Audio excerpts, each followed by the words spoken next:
if you want to qualify for Social Security because you were a stay-at-home mom, or you were in the workforce, but you were always working part-time, taking care of the kids and taking care of your in-laws or your parents. So you want to draw off your spouse's Social Security record because it's going to be a lot more than your own. Very common. But uncommonly, you married a younger man. Boom, younger man.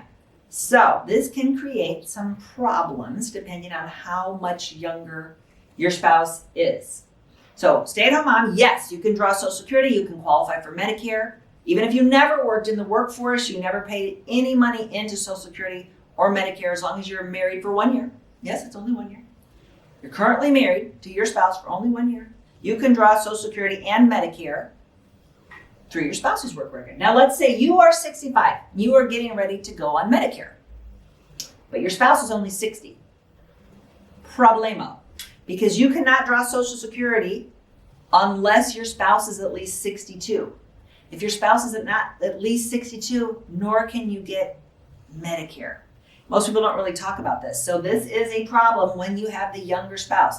Most people get Medicare Part A, which covers everything in the hospital.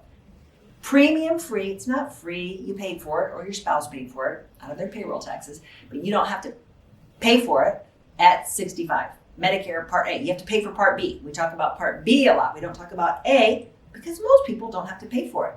But if your spouse is not yet 62 and you are turning 65, you have to pay for Medicare Part A. Yeah, and it's not cheap. Medicare Part A goes up each year. For 2024, it's going to be $505 a month for Part A. Then you'll have to pay for Part B. Then you'll also have to buy a drug plan, Part D. Then you'll also buy some type of supplemental plan, Plan G or N. So yeah, having to pay this extra $505 a month is a big problem when your spouse is younger. Now, as soon as your spouse turns 62, you will get Medicare Part A premium free. So it might be a couple of year problem depending on how young your spouse is. It might be a many year problem. And it might be the reason that you decide not to go on Medicare at all.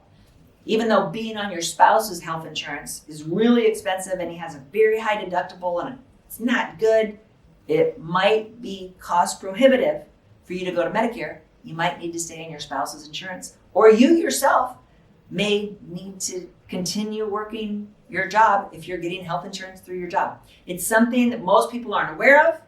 You are, because you watch this video. If you want to learn more about retirement, I have a lot of information, retirement guides, other great videos, question and answer sheets on my website. Check it out, themedicarefamily.com. If you like this video, you might really like this video. Check it out. And we'd appreciate if you subscribe to our channel so you never miss a great video. We put out one every week. Check in the description below this video for a link to our cheat sheet on Social Security and Medicare. And you can also give us a comment. If you have a specific question, always feel free to call us or email us at the Medicare Family.